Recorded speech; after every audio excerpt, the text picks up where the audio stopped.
Thank you for everybody joining today. I think this is the third and final session of this three-part series.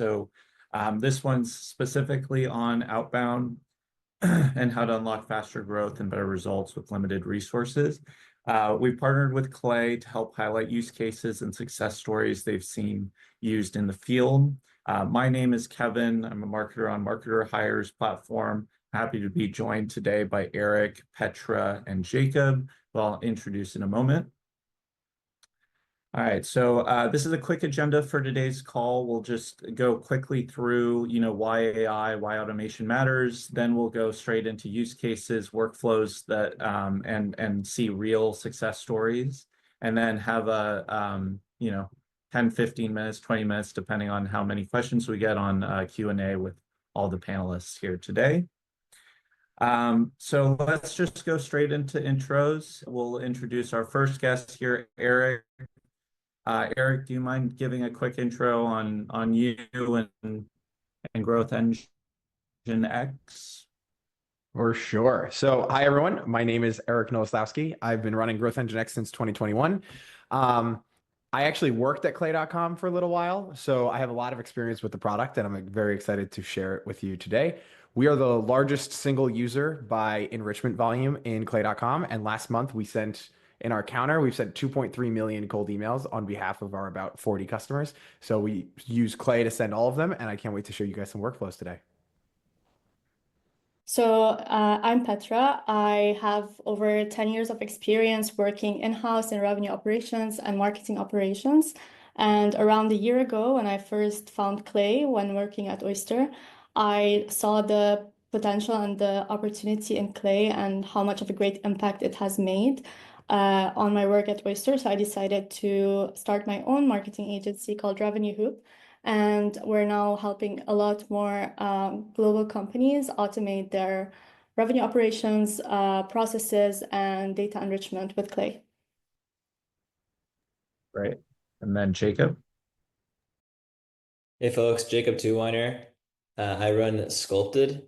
Good at Clay Sculpted. That was on purpose. We focus on helping companies clean up their HubSpot CRM with Clay. And we have some custom technology that we've built as of recent to fuel more like custom integrations beyond the native capabilities of the HubSpot integration with Clay.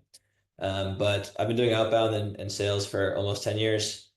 And I'm excited to talk about some of the cool things that we did with Sendoso early on in our days at Sculpted, and also sort of how we pivoted into CRM enrichment as of recent. Great.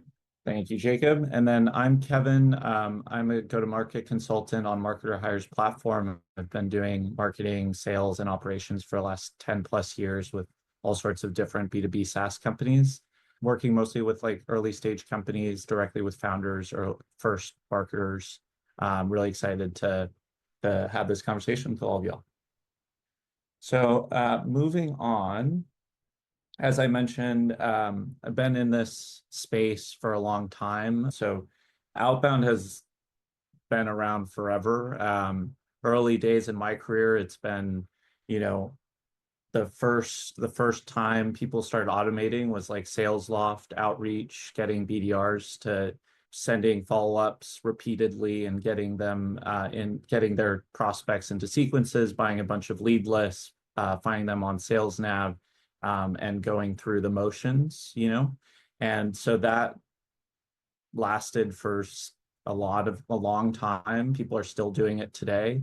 But now Outbound has kind of shifted to a different approach where you need to have a more targeted campaign, have real-time intent data, have really personalized content for those folks. So rather than spray and pray, hope that you get, whatever the 2% meeting rate you were able to get, 10, 15 years ago, now you have to be very hyper-focused in the approach that you take and leverage the data that's available online and through, AI scripts, prompts, whatever it is to get to the nitty-gritty of their problems or how you're going to solve for them. So other examples, sentiment tracking and predictive analytics. And then also, with a lot more government agencies focusing on privacy, there's definitely a lot more of a focus there too, making sure that you're being compliant from a GDPR perspective, can't spam, et cetera. And then, some of these are the recent challenges that people are facing with Outbound. I think deliverability was actually one of the reasons why Jacob pivoted, if I heard that right. But email deliverability is something that's super hard to keep tabs on. It's something that's changing all the time. There's also siloed data, lack of access, data accuracy, making sure that there's the information that you're using is actually correct. The emails are right, they're validated, they're not going to bounce. There's a lot more people doing outbound, so inbound or the inboxes are even noisier than they've ever been before. Anybody with a director title or above is probably getting 100 and 200 emails minimum, and then founders, probably getting thousands a day. And then, yeah, AI can be a double-edged sword because of that, right? So now that things are even easier, things are cheaper, it's a lot harder to get through that noise. And then the last slide here, this is just a quick plug-in for Marketer Hire. Marketer Hire is a freelance marketplace where you can find a bunch of different marketers for different industries, different use cases. The head of product just went through the lists, and there's about 100 or so marketers with Clay experience in the database, and that's probably growing. And then there's also an AI enablement service where they're starting to get a wait list together for AI agents that they can build for you for different use cases. So feel free to check that out at MarketerHire.com or MarketerHire.com/AI enablement. Okay, great. So now I'm going to pass it over to Eric, who's going to go through some specific examples and show some Clay. So take it on, Eric. Thank you so much. Thank you so much. And so thanks everybody for joining us today. And I'm going to go through basically 4 workflows that I would just like to show everybody. But I think one thing to start off with is I think there's 2 common misconceptions about Clay that I would want to just kind of open up for everybody before we jump in. And so the 2 common misconceptions that I see most often about Clay is that 1, it's really difficult to use, and 2, it's very expensive. And I don't think either of those things are true.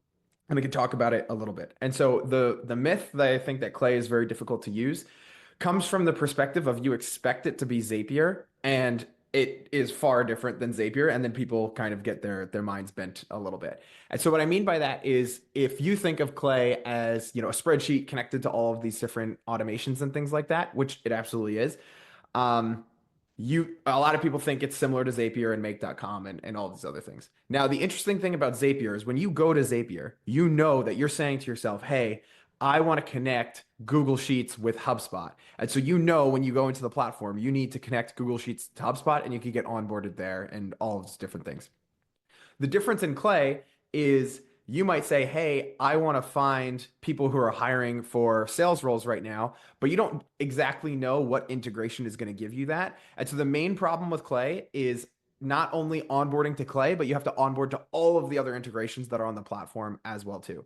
And so one thing is if you're going to get into Clay for yourself, I would try to get it out of your brain that Clay itself is difficult, and it's more about just onboarding to the integrations and taking a look around. Because in Clay, there's only 4 things you could actually do. You can import data, you can add integrations, you can use AI, and you can export data. Those are the only things that you can do inside of Clay. And so when people say, oh, it's too hard to learn, it's really the fact that you need to onboard to predict leads, and you need to onboard it to how ChatGPT works and how, Detagma works versus Lead Magic and those kinds of things. And I think that thought process has really helped a lot of people that I coach learn Clay. And then from the perspective of it's too expensive, it is after you buy the $150 a month plan, you can bring in any API key that you're currently using, and it'll cost exactly the same amount of money as you just using all of the regular tools that you're using as well too.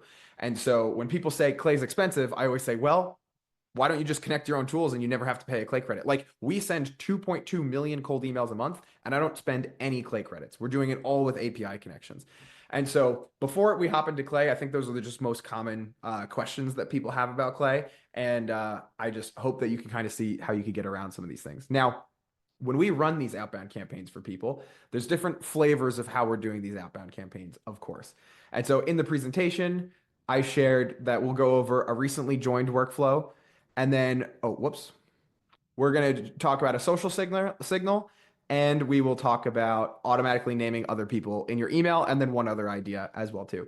These are just 3 examples of what you can do in Clay. I always tell people the best outbound campaign that you could possibly set up in Clay is always the campaign that if you were to research a company for 10 minutes, what are you searching for? And how does that change your messaging? Those are the most important things that you could be doing in Clay. So you might see these examples, but I don't want people running and being like, oh, the new thing in Outbound is I'm going to use a breakup email. And I'm going to name somebody else in the email. I'm purely showing this from a perspective of, hey, this is something that you can do. When you're thinking about your own outbound campaigns, again, think about what are you researching for if you were to research them manually? How does that change your messaging? And then you can work backwards and you could rebuild that in Clay. So the first type of campaign that we're going to go over that you can easily do inside of Clay is you can find new people who have started new jobs at different companies, and then you could target people who recently joined those companies. And with their new scheduled runs feature and with their scheduled sources feature, you can keep this workflow working completely hands off, and you don't have to touch this anymore. And you can contact this campaign in particular is looking for any finance person who joined the company in the last 6 to 7 months.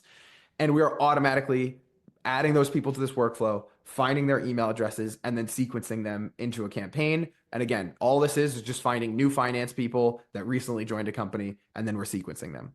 And so we're personally using scheduled sources to be able to do that. And if you've never seen Clay before, this is what the spreadsheet would look like.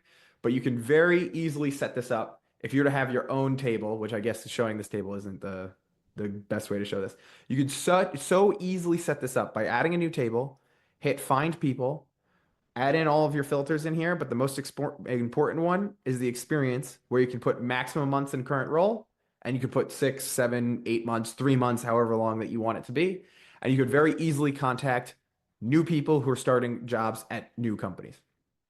The other thing that you can do is you can take your target account list, and you can either upload them as a comma separated list in this find people search, or you could upload them into a Clay table as well and then do a search from there. But if you were to even take your target account list and say, hey, I've got 30,000 companies. I want to know anytime at any of these 30,000 companies, somebody is hired in a new position, you can also use their scheduled column feature to then be able to run once a week. So you can get notified anytime there's a new finance person at any of these companies, you'll get notified about it. And you could start sequencing them in your LinkedIn automation, your email automation. You could send them to HubSpot. You can do whatever you'd like from there. And Clay is really great for new enroll signals.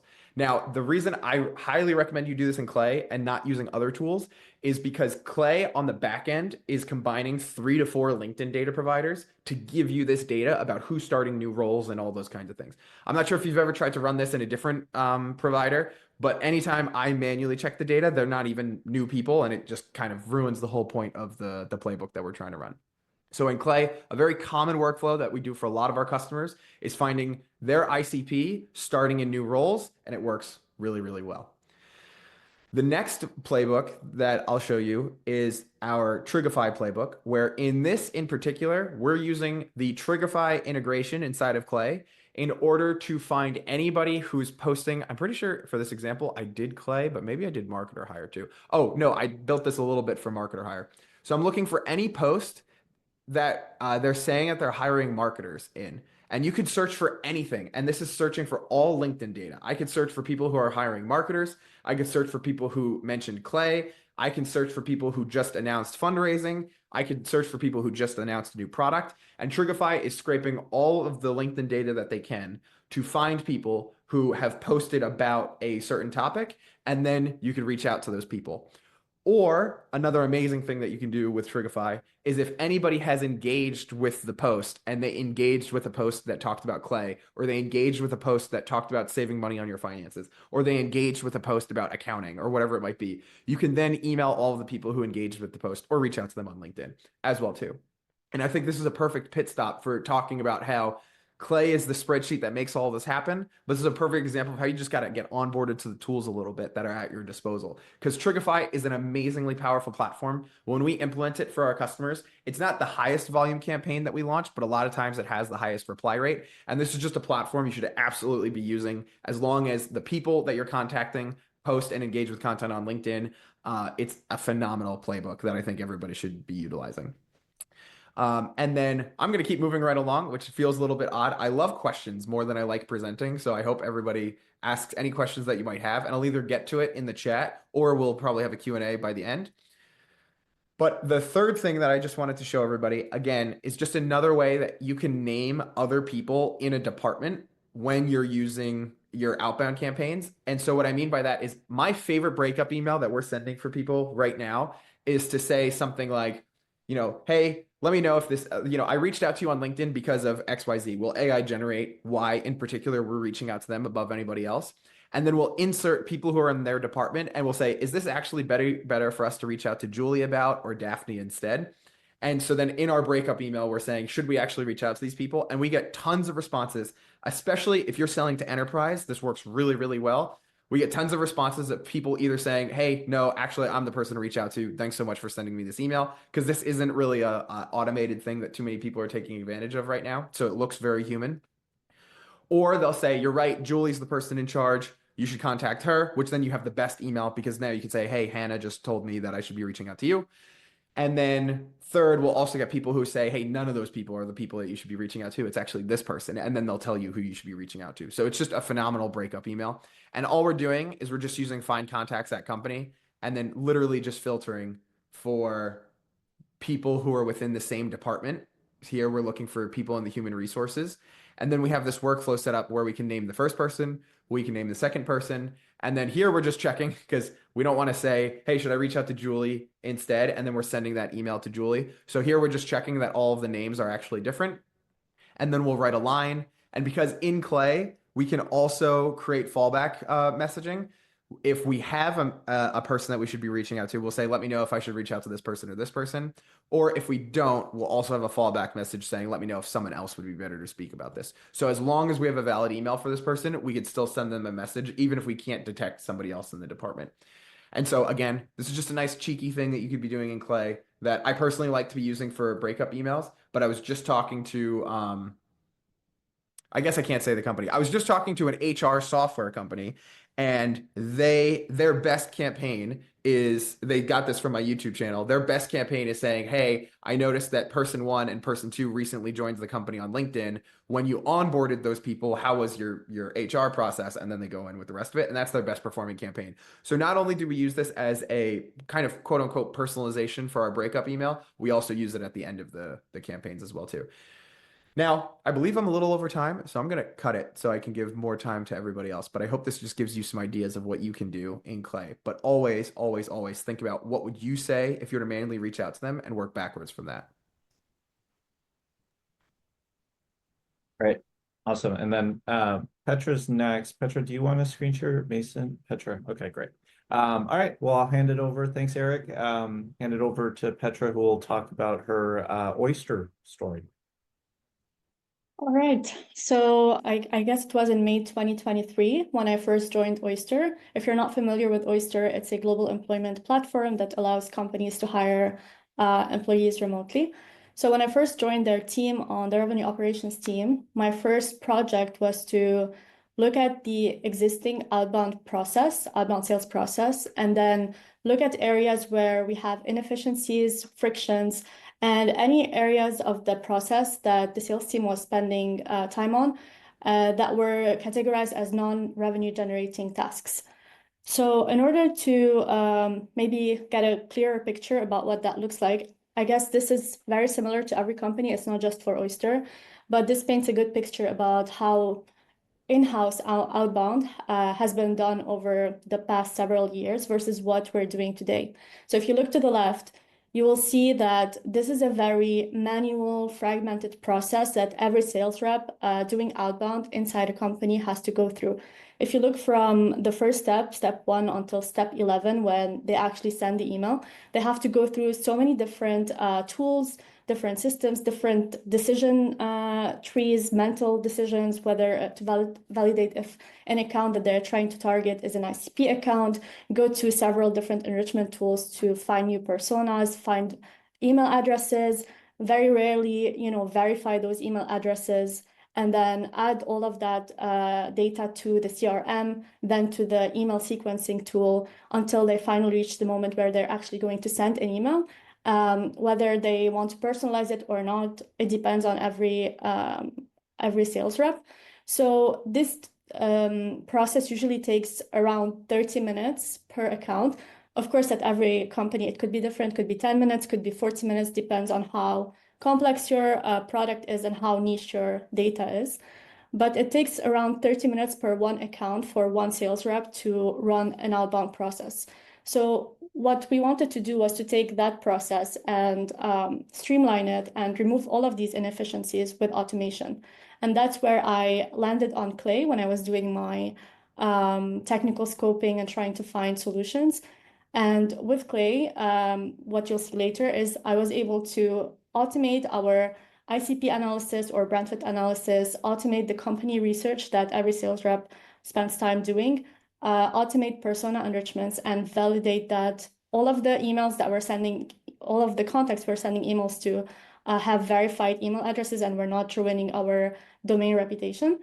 And then also automatically track intent signals. And here I'm not talking about, the third-party intent signals that we're all, so bored of hearing about. I think for the past 10 years, there were many providers out there selling very generic intent signals. It has never performed well. So what we're talking about today is these, you can call them custom intent signals or more useful intent signals. Some of them Eric showed them earlier, and some of them you can build custom for your company. So this whole AI-led process takes 0 minutes. So you go from 30 minutes per one account to 0 minutes per thousands of accounts. And you let your sales reps actually do what works best, which is engage through social selling, call and reply to interested prospects, and qualify opportunities. So this is a bit more general, but it also applies to the use case at Oyster, and this is what we built. So instead of just replacing the entire manual process, we took a crawl, walk, run approach. Instead of saying, okay, tomorrow you're all going to be doing this automated approach using AI, etc., we started with a low-performing channel just to test the concept. So we took a channel, an intent channel that wasn't performing well, and also the SDRs didn't really like it. So they didn't really prioritize working on those accounts because they just didn't trust the data so much. And before we decided to uninvest in that channel, we thought about running this kind of process to see if it will perform better. And it actually did, because we took this low-performing lead channel and we enriched it with extra intent signals. So we were looking at if these companies have recently funded, which is usually a very good sign that a company wants to grow, wants to hire people, which is a good signal for Oyster. We also look at if these companies are hiring remotely. Without Clay, without AI, you can't really do that at scale. You will have to hire so many people to do manual research to look at if a company is hiring remotely or not, and collect a lot of these signals. So we were able to collect these with Clay and orchestrate them in order to prioritize good accounts or to identify good accounts within that low-performing channel. And on top of that, we also looked at dormant accounts on the CRM that maybe existed there because an SDR added them to the system, or maybe they came in on inbound previously. And we also enriched them with the intent signals that I shared earlier. And that allowed us to target good accounts that were just dormant in our CRM and lead to actually saving almost 40 hours per BDR per month because we have automated account research. And then this low-performing channel actually became a very well-performing channel, generating more than 1 million in pipeline. And also we were able to separate intent signals from intent noise, which is what I was talking about earlier. So now we know which intent signals or intent triggers actually lead to pipeline and which ones are just noise that we don't prioritize anymore. And I think that's it for me. I don't know if there are any questions or if we're going to take them later, but happy to. We'll take them at the end, Petra. Thank you so much. All right, awesome. Jacob, you're up next. I think you said you were going to screen share. Yeah, so I'm Jacob. Thanks to the other two folks for the cool presentations. I'm going to spend about half my time speaking about what we did for Sendoso with automated outbound. And then I'm going to share sort of some of the challenges that we faced with outbound actually, and some of the challenges I think that you may be facing or will face with scaled outbound, and sort of how we pivoted. So without further ado, let's do that. Okay, so I worked with Sendoso for about a year. Awesome company, awesome team. Sendoso, probably have heard of them. They're one of the probably most well-known sales engagement platforms, sales technologies. They essentially are like a gifting platform. So if you're prospecting, you can assign your team a budget and say, hey, like if you want to send a CEO some wine or something this month to try and get his attention, like you have $500, here you go. And Sendoso helps you track your spend, results, etc. And so their team, what their best rep was doing at this time was manually going through each prospect and like researching their LinkedIn to see, are they interested in sports? Like, are they a Patriots fan or a Steelers fan? Like, do they like golf? And then he would craft like a really clever note, essentially like a punny line that sort of tied in like their interests that he noticed with Sendoso's value proposition, and he would screenshot a GIF like a golf ball, let's say, if they were to golf or whatever, and send them the email. And that was working very well, but it took forever. And so what we did for them was we essentially automated that with Clay.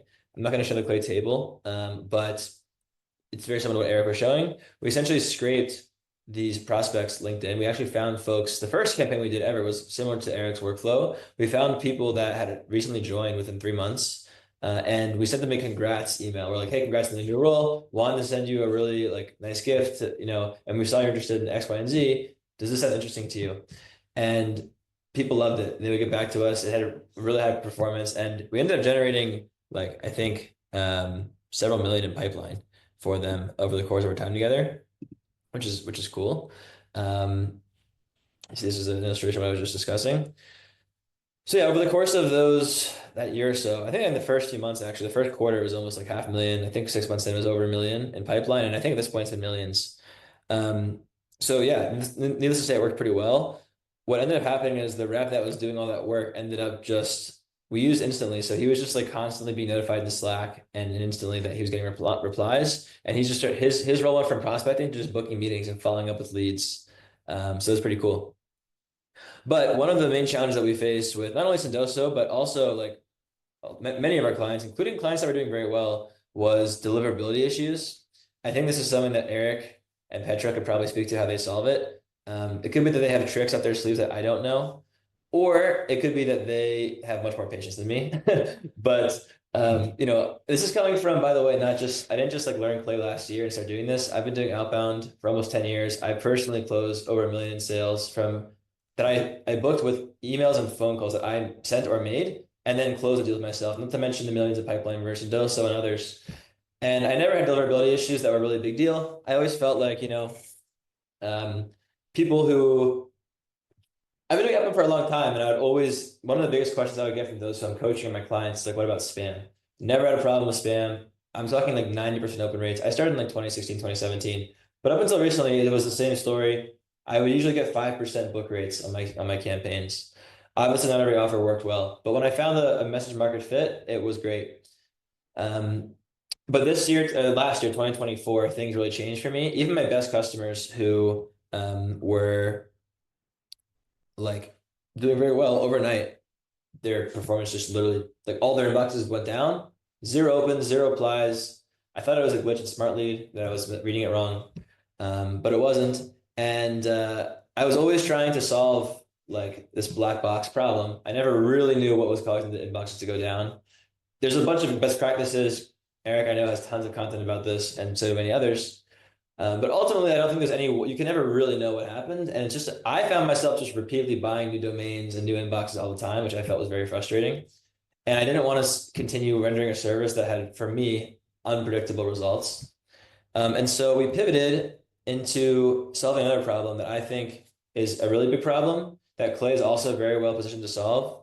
And it's one that I saw coming up often in the like in the sales process over the past year, but I kind of ignored it because I was focusing on outbound. But the more I thought about the conversations that I had with larger companies, small and medium companies were coming to me asking about outbound automation. But I found that larger companies were actually complaining about their CRM data and how once you get larger, the process and the system becomes more of an issue. I imagine Petra and revenue operations never worked for like really, really small startups because I feel like maybe she did, but usually when you hire a revenue operations person, you care about your CRM and you care about these big systems, you're a larger company. And so having a bad data foundation really hurts you. And I felt like, I think that the reason why we're going to spam is because it's not that, I don't think that Google or Microsoft cares about sending a one-to-one valuable email to another person at a company. I think they care about manipulating the system and sending tens and tens of thousands. And when you do it really well, like Eric or Petra, for example, you can probably avoid these issues. But the tragedy of the comments is taking place where so many people are doing this, don't have the real skill sets, and they end up, I think, making it harder for everybody else. So I thought instead of automating outbound emails, what if we automate the research component and we give sales reps and marketers the data foundation that they need to succeed by cleaning up their CRM? Because historically, ZoomInfo and Apollo and these one-off legacy big box, so to speak, data providers, I don't think did a great job of enriching. And they also didn't leverage AI, which is very important if you want to actually there used to have to be a large human research component, like Petra was speaking about, to find the right accounts. And with AI, you can now automate a lot of that research. And so one problem that you have with the bad CRM, this wheel kind of depicts it here. You have bad data, so then people don't trust the data. Marketers, salespeople, they don't want to use it. So then now less people use your CRM, and there's reduced productivity because the whole point of the CRM is to increase productivity. It's supposed to be the center, right, of your whole go-to-market, but it ends up creating this bad spinning wheel. And so we have been solving it by essentially taking our customers, primarily on HubSpot, actually right now exclusively on HubSpot, and they tell us, hey, we have one customer, for example, had 250,000 records in their CRM. Actually, I'll use a different example. And I'm going to show some cool, the remaining time that I have, some cool custom work we did beyond the native scope of Clay that I think will make this more interesting. We had a customer that was growing really quickly. We're actually about to publish a case study with them, so I'll say their name. It's called Tracksuit. They are a really fast-growing SaaS company. They do like brand, like consumer brand reputation monitoring. They doubled and tripled year over year, multiple years in a row, and they wanted to expand into new markets, but their CRM data was untrustworthy, and therefore they were unable to really make informed decisions around where to invest and who to even go on and go after. They wanted to clean up their HubSpot CRM, and then on top of that, they wanted to set up ongoing enrichments to keep it clean.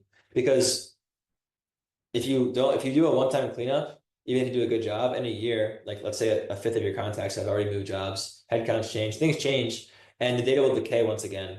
So you have to keep it clean. Clay can actually hook into HubSpot and keep it clean on the back end. So we, with them, worked to scope their entire data model. Here's the first screen I'm going to show what we did. If I can make this a bit bigger. Yeah, okay.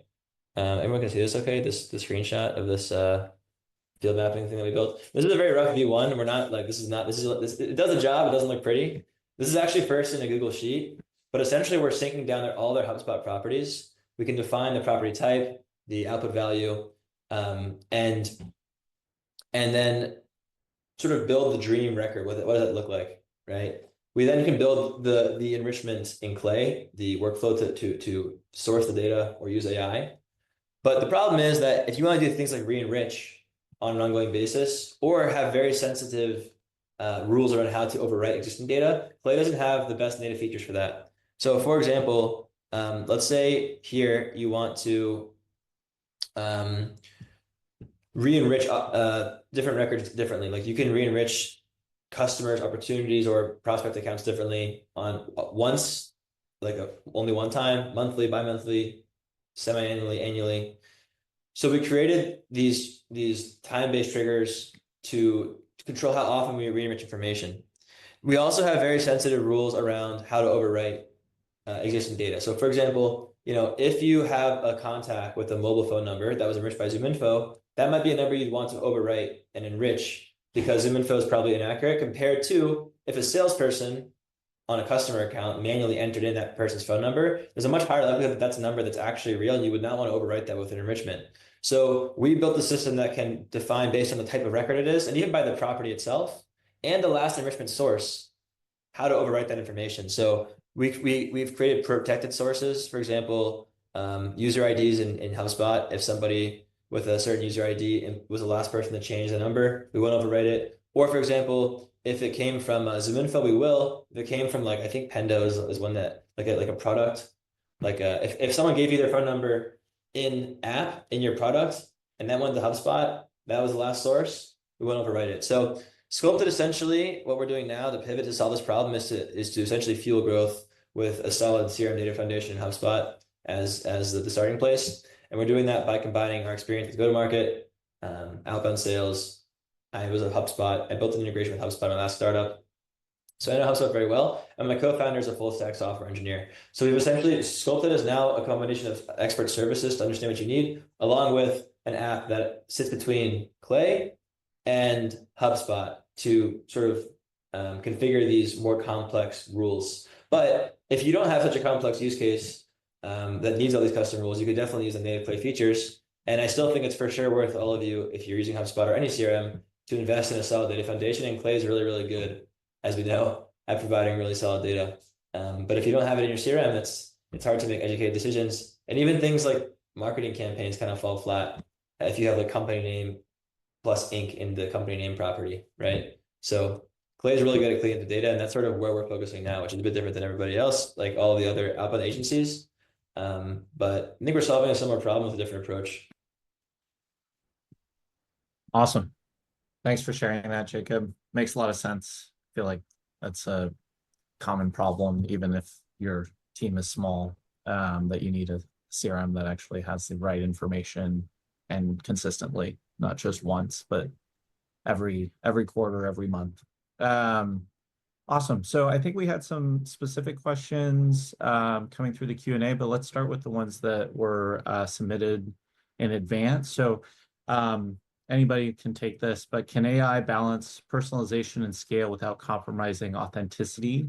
And how is its impact on customer trust measured? Not sure who wants to take that one. I can take that one, or Eric. No, go for it. Yeah. I think from my end, I do understand this question specifically around authenticity. I hate it when people use AI to generate a very fake email just to stroke someone's ego and try to get a response. So I personally try to stay away from that.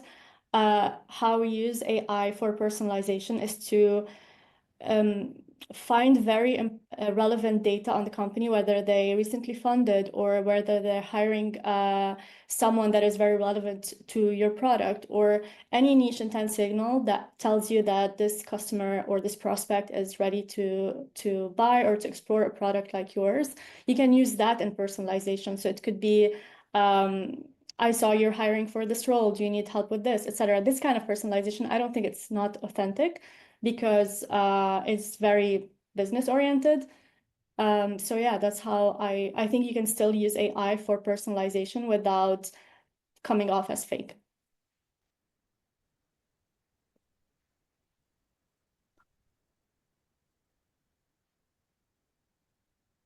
Right.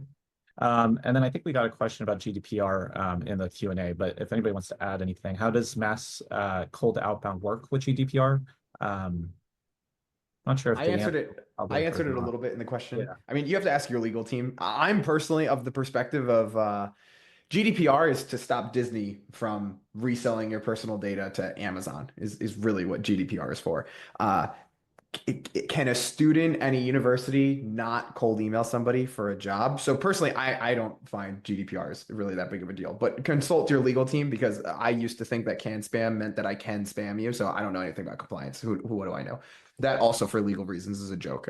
Maybe I shouldn't have said that in a legal conversation. Anyway, if you really need to be very stringent with GDPR, what we do is we'll Google the email address and we'll make sure that we can find it publicly, so that if you really, really, really need to be stringent with GDPR, there is no GDPR if the email address is available publicly. So we'll just use Google to try to find it. And if it's on the open web, then we'll email it. And that's the most stringent way that we'll go with GDPR.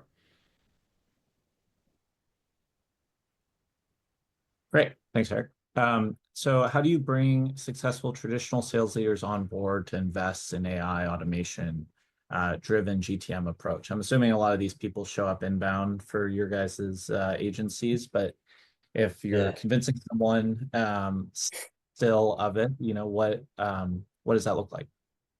I can take this one. I don't think this is really a hard sell. I mean, I think a lot of people now are like, we need to use AI to make more money in our sales motion.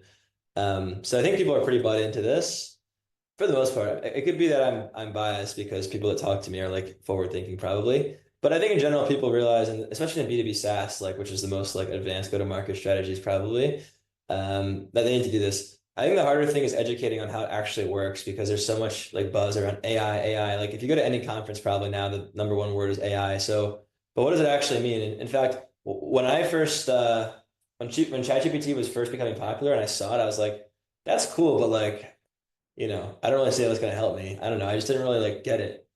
It wasn't until I saw Clay where it was being applied to a use case, a business case that's very relevant to me, that I was like, oh, I had like a light bulb moment.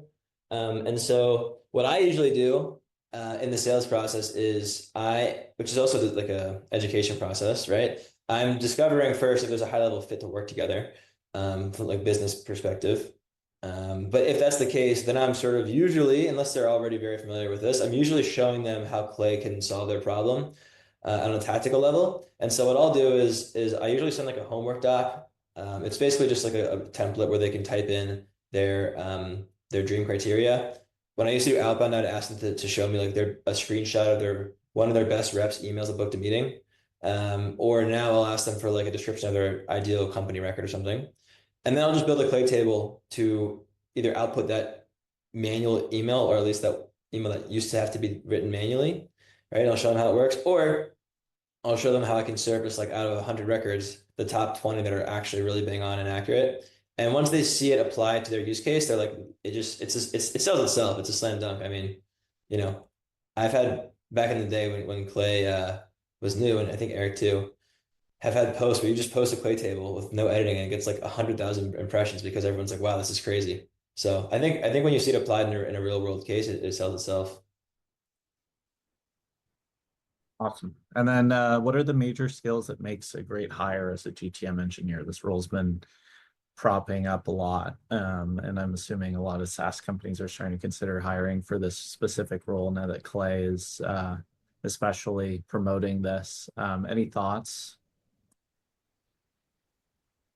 It's a good question. I think anybody who is data driven I think what has been working well mostly is profiles with a data driven background, data scientist, business analyst, people with that background do very well. But I think mostly on the soft skill perspective, it would be just being curious, having bias to action. Things are changing so fast. Someone who's not ready to just try new things and continue learning and continue being curious. Yeah, I think creativity is also something to add to the soft skill side, because I don't know, a lot of GTM engineers out there coming up with some really cool use cases as well. Cool. And then I think there's one last question. I'm new to marketing. Where can I learn about GTM skills to use in my job? So there are good resources out there. I'm assuming some of you guys have your own content that you might want to plug in, but Eric is too humble, so I'll just tell you to watch Eric's YouTube channel. I was going to say Clay University is also fantastic too. Like the stuff that they actually teach on there.